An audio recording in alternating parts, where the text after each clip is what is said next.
One of the major complaints that I've heard about EU4 since release, basically, is that army sizes are very inflated, like very, very inflated. And I know that's one of the major things that they've talked about addressing in Project Caesar / EU5.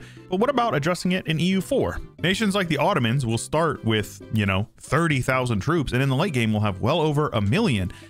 In like the 1700s, which is outrageous to say the least. So I made a quick little mod that all it does is basically just reduce the amount of force limit and manpower in the game. That's it. Just went across the board and nerfed a ton of modifiers, specifically in the static modifiers. So all of the base stats, the lucky modifiers, the very hard AI modifiers, all of those basically are 1/10 as powerful in terms of manpower and force limit. So as you can see here, the largest army in the world is the Ming, 18,000. Ashikaga with 11. Ethiopia, actually, the number 3 army with 11,000 men. And even Muscovy, 10. Lithuania, 10. And the Ottomans way down here at 9. So things are going to be much more balanced early on. That's going to make these alliance networks that people set up early very important. And I think we're going to see some pretty interesting ganks in the early game from the AI. So we're going to have to keep our eyes peeled for that. It should be a ton of fun. I definitely think you guys are going to enjoy it. If you do enjoy it, make sure you leave a like on the video. It really does help out a ton. And if you haven't already subscribed to the channel, which a lot of you guys are not, you should subscribe because you're missing out on a ton of content if you are not. And unrelated to EU4 and modding EU4, but I'm currently working on an Unreal Engine project on an RPG. And if you're interested in checking that out, I'll have that channel linked in the description as well. But there's only one way to find out what happens in EU4, and that is to turn it on up to speed 5 and unpause. There's going to be a lot of issues with rebels early on, like Castile. They're going to struggle. They're going to struggle, and they very well may lose to rebels. Same with the War of the Roses. It is going to be a challenge for England. I did a test run, and they actually collapsed to rebels during the War of the Roses. So we should see some pretty interesting stuff about all that stuff. Like, yeah, I have a feeling that Thuringia probably is going to break free, which is interesting because they have a really strange shape. I can't quite put my finger on what that shape is, but I'm definitely seeing something oddly familiar. The 100 Years' War, a little lopsided, but it's actually not as lopsided as it normally is, I think. France has 42,000, but only 6,000 of their own. So 9,000 total to England's 9,000. So yes, safe to say France is going to be kicking England off of the continent. Yeah, I have a feeling that the Spanish Civil War is not going so well for Castile. Though it is the AI, and the AI is, notorious in Paradox titles, but their lack of manpower means they're gonna have a hard time handling these rebels, and they're probably going to collapse. And there you go. Minus 100 prestige, 0 legitimacy, -3 stab. Yeah, they don't feel so good, Mr. Stark. Oh, and they went bankrupt, so yeah, rip those guys. Similar story up here. War of the Roses is, running a train over here on these guys. And I don't think they're going to be able to handle them, considering the fact that they have 6,000 troops, 0 manpower, and Pretender Rebels are a 1-to-1 of your own troops. They have the same amount of morale as your actual normal troops do. So yeah, they're not going to be able to do anything with that. They also have the Lollard heretics, so rip England. Even the Emperor only has 13,000 force limit. So yeah, the numbers are definitely low. A couple of years in, and the highest army count in the world is actually Byzantium. Force limit of 6 with 16,000 in the field, bigger than Muscovy. So yeah, I have a feeling they're in a war against Poland. All right, man. I don't know what they're doing here, what their angle is, but they are 100% going to bankrupt themselves if they keep this up. That's not gonna work. AI got those big debt strats. I respect it. Ming over here, 17,000 troops in the field, 0 manpower, and not actually gaining more than the base 100 per month. So yeah, Ming will be guaranteed almost exclusively to collapse in the coming decades. And early on, I think that this lack of manpower and the lack of armies will lead to maybe a little bit of stagnant borders, but you can already see nations like Hungary are beating up on Serbians and the Bosnians, and I imagine that we will probably see some changes to borders, but I think most of it will happen once nations get at least a little bit of development. But again, development it's 1/10 of the manpower / force limit contribution that it used to be, so maybe it won't have as huge of an impact. Oh yeah, so apparently Albania took Kosovo, so take from that what you will. Don't think Castile is feeling too hot over here, with Aragon taking half, and then France taking some land in the north. Portugal has taken some land from Granada over here, so yeah, Castile is not going to be forming Spain, at least I don't think they're going to. And Poland got bonked hard enough by Byzantium in that war that they are getting handled by rebels as well. So yeah, lots of rebels in this region. Though one of the cool things about rebels is that you'll get breakaway nations like this beautiful pink Kabu. Lovely. Even seeing some yellow occupation lines in England. That's not something you see very often, so I'm always a fan of seeing the interesting shakeups. Oh, yo, even Granada getting in, picking at the bones of Castile. Yeah, I think these guys are absolutely just kaput. Well, it looks like Austria has a personal union over Hungary, who integrated Croatia, and yeah, that looks like they're being pretty aggressive over here. And Epirus took Moria from Byzantium, who is still existing here like 30 years into the game. And I think it's because the Ottomans just don't have the force limit that they can just throw bodies at Byzantium. Kind of like the Mamluks, who just got a big chunk taken out of them by Syria, of all people. And even the Ottomans are down here in Dumyat, taking some land in the Nile Delta. So, all right, man, Mamluks are crumbling. But it turns out that France bullying other nations is inevitable. Their vassal swarm is just hard to overcome.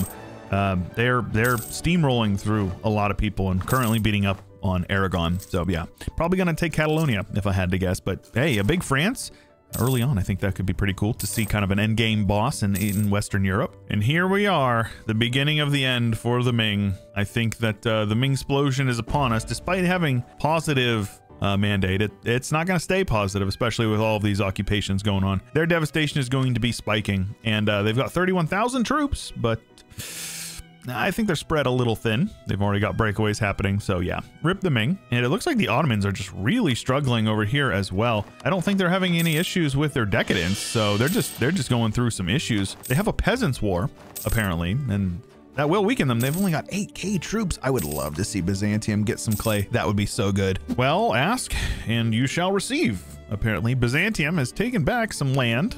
I think they actually got all of their cores back. Let me see. They got all of their cores back, minus the ones from Epirus, and they even took this land over here across the straits into Anatolia. Notably, they also have Rhodes, which I assume was from the Knights losing it to rebels. But I think at least, yeah, this is Naxos. So these provinces were Venice, and they took them as well. So Byzantium is having a renaissance right here, and I'm here for it. I'm absolutely here for it. Though a little spooky seeing Tunis over here in Sardinia. Not sure how I feel about that one. That's spooky because Tunis is actually kind of spooky. And it actually looks like Castile took on Aragon while Aragon was getting booped on the snoot by France. Catalonia broke free, and then the rest went to France, who's currently in a war with Burgundy. So it is some total nonstop action over here in Western Europe. England, in between getting collapsed by rebels, is conquering Ireland, you know, just English things. And Sweden has mostly kicked Denmark out of Skåneland, so that's pretty cool. Muscovy over here doing their thing, slowly consolidating the Rus. Poland did not take the Jagiellon and had their like 565 leader. Meanwhile, Lithuania has been pushing out into the Pontic steppes. Timmy ain't looking so good with their subjects absolutely dumpstering them. And Ming surprisingly doing quite well. Despite losing some land to rebels, they are alive. And Oirat is pushing all the way over, touching the Pacific Ocean, which is crazy. And also worth mentioning is Ethiopia conquering a ton of land in the Horn of Africa. So I think we're going to see some pretty big power blocks. And anytime you can see like a Coptic Ethiopia dominating in an AI game, that is absolutely cool. But I think Byzantium is so far stealing the show from them. And though I was counting the Ottomans out, they are indeed the #1 army in the world, at least 20,000 troops with Kilowatt 16, Lithuania with 15, Muscovy with 14, Poland with 14, Ajam over in Persia with 13 of their own, Hungary with 12, and Bohemia with 12. Neck and neck with France, who has integrated their subjects, which is, for all intents and purposes, definitely bad for them. Like, they don't want to be integrating their subjects. They're actually in a defensive war against Burgundy, and it looks like they're probably going to lose. So, overextended for sure, and annexing their subjects, shooting themselves in the foot. Well, we were so back, but now it is so over. Byzantium has been eaten by Genoa, with Bulgaria getting spit out. But the Ottomans don't seem to be doing very well, with Syria taking some chunks out of them over here in the south, and rebels controlling the entirety of their Balkan possessions. Meanwhile, the Austrians continue their conquests, pushing down along the coast of Dalmatia and over even into Italy. and all the way down here into Albania. The Iberian Peninsula remains an absolute thunderdome, and it is disgusting. And it looks like France ended up pulling through their war with Burgundy earlier, didn't lose a whole lot. Meanwhile, England continues to consolidate the Emerald Isle. Poland is annexed Danzig, though the Teutons do remain. Shout out East Frisia over here, conquering a bunch of land over in Frisia. Denmark has annexed Norway as well as Karelia, giving Sweden a nice big hug. But I'm sure the giant Muscovy over in the east is going to take that personally, and I imagine there will be conflict. To my massive surprise, Ming remains present, and it looks like they even maybe took some land over here in the north, though I'm not sure. They may have had that last time we checked in, but they have annexed a bit of the land that they had lost to some breakaway states in the south. So Ming rebounded, if you can believe that, lads. India stays India, very thunderdomey with lots of big blobs. Meanwhile, Timmy is just gone, though we do have Yazd, a Zoroastrian one province minor in Persia, which is really cool. With the age of discovery coming to an end, we've got Portugal colonizing the Caribbean, and that is it. Nothing else. No, I lied. They're down in Argentina as well. I don't even know how they got that range, but yeah, they're down in Argentina as well. And Ming rocking that 32,000 forces with 120 provinces. We've got Korea, the #2 army in the world, with 20,000. I think they may feel a threat on their border. Muscovy with 18, 17 for Lithuania, maintaining a giant army for the whole game. So good on Lithuania. Same with Hungary. Been in the top 5 basically the whole game, though they are indeed a integrated personal union or incorporated personal union of Austria at the moment. Oh, and sure enough, it just keeps getting weirder. The Ottomans are gone, completely gone, reduced to atoms with this Sam Tisk or whatever, who's like a 1 or 2 province minor over here. Massive. Kandar, massive. Syria, massive. And most of all, Byzantium, massive. Though it does look like Wallachia ended up eating quite a bit. So they're probably going to pose a threat, but not as much as Poland. And of course, Russia. China collapsed. They held on for a while, but of course they ended up collapsing. Though we've got Cambodia and South China, which I didn't expect to see that, but that's pretty cool.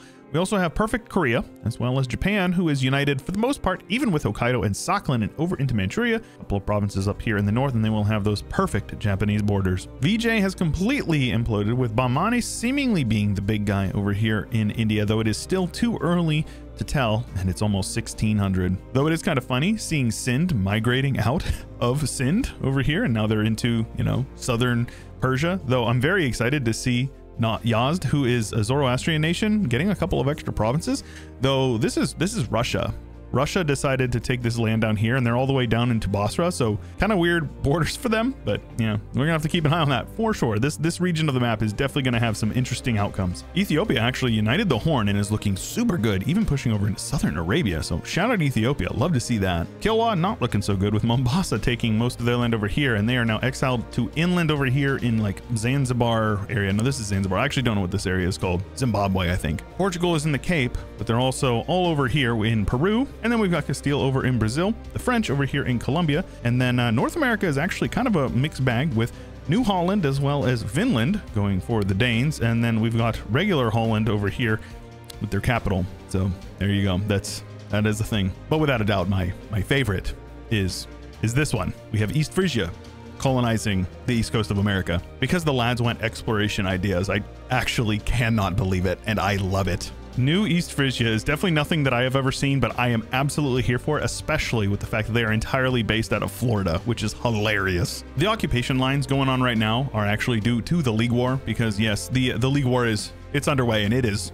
absolutely massive. I don't know if I've ever seen one this big, and it's pretty interesting actually. Lots of Orthodox still over here, some Reformed in Italy, which I feel like you don't normally see, but Protestant over here is just so powerful, with Sweden, Denmark, and Poland, all just Protestant powerhouses up here in the north. We have Reformed, not the Church of England over here, and then one Protestant province over here in central Ireland. So yeah, pretty cool religious borders for sure. And we'll see how the outcomes go from the League War. With Denmark leading the Protestant League, it definitely looks like it's probably gonna go Protestant, which would be really cool. We very well may see like a Poland emperor, so I'm here for it, lads. And obviously the numbers are going to be a little skewed right now due to the massive war going on, but we've got France with the largest army with 81k, which is pretty nuts considering the malices that I imposed on them via the mod. Poland with a little over half at 43, Milan with 36, Mams with 33, Russia with 33, Denmark with 30,000 of their own, then Ethiopia at 22,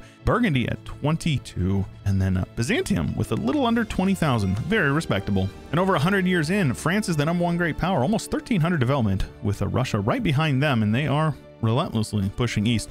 Poland right behind them. Keep in mind, they do not have Lithuania as a personal union. And then Portugal colonizing, as well as we've got the Mamluks in the 5th spot, the 6th going to Denmark, England in the 7th, and Burgundy in the 8th, which is interesting to say the least. The colonial game is actually heating up with quite a bit of variety, with the Spanish up in the north, but we've got the Egyptians in the Alaska Panhandle, apparently, which is pretty dang cool. We've got an independent Illinois, who I believe was formed by Holland. We'll have to take a look at that. We've got Spanish, Danish, as well as East Frisian over here on the east coast, with the Danes primarily controlling up in the north, with English Greenland being a thing, Portugal in Mexico, as well as the Spanish over on the left coast. South America, a bit of East Frisian Colombia, a little bit of that German Colombian with some French, lots of French in Peru, Portuguese in the south, and Brazil going exclusively to the Castilians. Africa is a mixed bag as well. We've got the Netherlands with their capital of Fort Hollandia.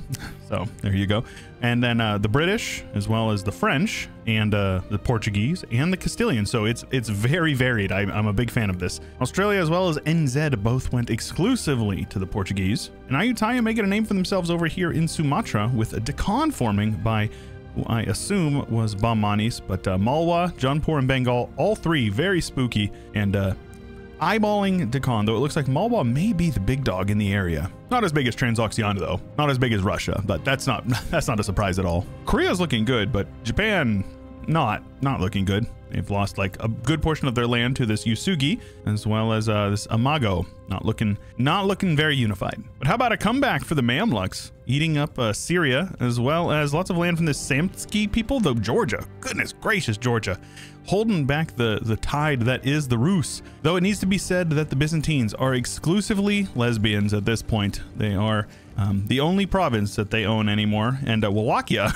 Romanians have taken the rest. Pretty funny to see Thrace under the control of the Mamluks, though. That is a twist I did not expect. Just like Papal Maghreb, because they decided to do that. And the Papal States controls lots of land over here, with 2 Sicilies having 1 single province, not even close to Sicily. North Africa is just disgusting, and Iberia is very French.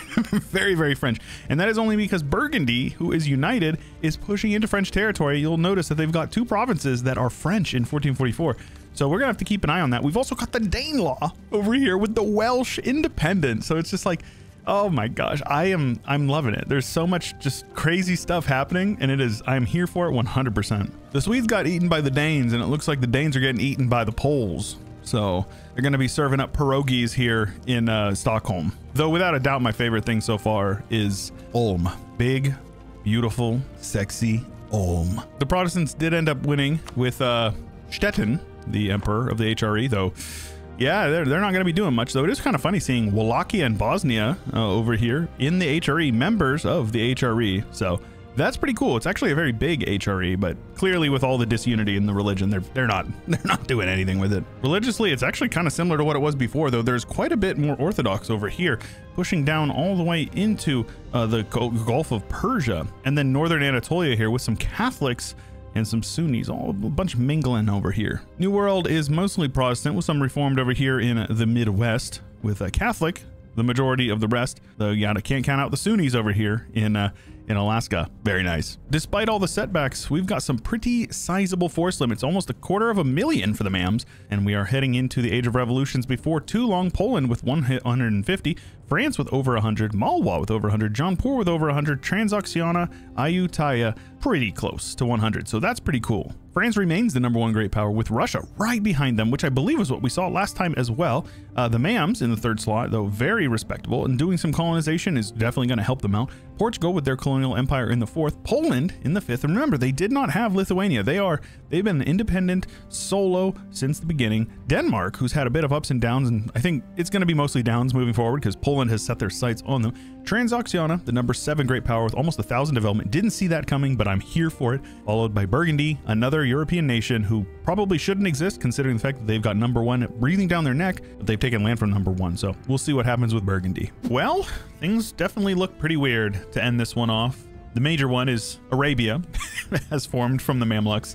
The Papal States has dominated and crusaded all of the Tunis, Libya regions, and Wallachia still going strong, well, at least partially strong, surrounded by Arabia. I don't really know how that land got there, but, you know, we'll have a look at it. Bavaria united, though Lotharingia stealing the show, getting a nice big long hug from none other than France, but can you really be that surprised? Denmark lost Copenhagen to the Commonwealth, which was kind of expected. I think we all kind of saw that coming, but they're still here with most of their development in Norway and like northern Sweden. So there you go. Georgia actually has very aesthetic borders. I'm a fan. I think that these are very nice looking borders, with Zungar hanging out over here surrounded by the biggest spooky Russia, and Transoxiana, who migrated a little bit south, losing a bunch of their land to Russia. Though I think Marwar was their name, was the major guy last time, and they are now gone. They don't even exist anymore, with Delhi taking all of the land in the north. And I think it was Jaunpur formed Delhi, Deccan in the south, and then Bengal over here, though it looks like Bengal is ailing, to say the least. The Sons of Guns over in Russia even took some land from Korea, which hurts me, but China mostly united under Liang and Bengal, and I'd say that that's fine, that's good. Japan is a state divided, Yasugi in the north and Japan proper in the south. And the French even took some land down under. That's kind of crazy to see them yoinking some colonial stuff, but it's not as weird as seeing East Frisia with their capital in Lai over here in Papua. So shout out the East Frisians hanging out in Papua. This is their last bastion. Kiowa with the comeback of a century. Don't even know if they existed last time we checked in, but they certainly exist now, and they took back most of their land from 1444. The Congo, man. That Congo. We definitely got to respect the Congo. Pretty weird to see Danish Guinea, and yes, Holland is still based out of here. They lost Cape Coast and moved their capital 1 province over, though they're currently occupied in another war, so I'm not sure if they're going to get to keep it. America mostly broke free, with Brazil, the Spanish colony, just absolutely dominating the northern portions of South America, with Rio de Plata in the south. Mexico, very, very big and spooky. New Denmark, New East Frisia, and Illinois still doing their thing over here. England also, you know, their capital is in Greenland, so it's a good Greenland, 10 out of 10. Because yeah, Scotland is the major player over here, but you know, Lotharingian Britain definitely has a ring to it. Honestly, just a whole lot of chaos in terms of borders, and I'm here for it. You guys know I'm here for it. Religiously, the Catholics had a bit of a comeback, though. I'd say Reformed wins in the west, and Protestant over in the east, and of course, Orthodox is doing their thing. Very cool to see the Buddhists over here pushing into Sumatra and all the way over into Borneo and even the Philippines. So the Buddhists having a really good regional game. Southern portions of Africa getting heavily converted to Catholic, which I feel like you don't see that very often either, but that's pretty cool. And the New World is almost exclusively Catholic. We've got Haida over here still hanging out with the Sunnis, but aside from that, it's almost all Catholic, with the eastern portion split between the Reformed and Protestants. South America, no surprise, very Catholic. The Iberian cultures dominating the majority of the continent, but the Danes and the Dutch are the other major ones. We've got a couple of English, and I think we've even got one American province in America, with American being the primary culture over here in England. And I actually can't believe it, but somehow, some way, Russia ended up getting almost 1 million forts limit, with almost 800,000. So it's their national ideas is the major one, and it looks like they also went with quantity ideas. So yeah, playing to their nation's strength, to say the least. Arabia, though, very respectable, 700,000, also taking quantity ideas. We then have Mexico with 600, France with a little over 500,000, same with the Commonwealth. Then a big drop off down to Delhi with 360, 228 for Bengal, and 271 for Deccan. So these three boys all in the same subcontinent. No wonder it's been such a Thunderdome. Big armies, and they're basically the only armies. We finish with France, still the undisputed champion of the world, followed by Arabia, who I did not expect. The Mams were getting bonked on the head multiple times by Syria, who was a former subject, as well as the Ottomans, but clearly the Ottomans did not see it through. We now have the Commonwealth in the 3rd spot, with Russia in the 4th, Mexico in the 5th, Lotharingia forming in the 6th, Delhi in the 7th, formerly the nation formerly known as Jaunpur, and then Ayutthaya, representation from Southeast Asia, in the top 8. You'll love to see it, folks. Super fun little run. I hope you guys enjoyed it. If you did, leave a like and subscribe to the channel for more. I'll see you in the next one.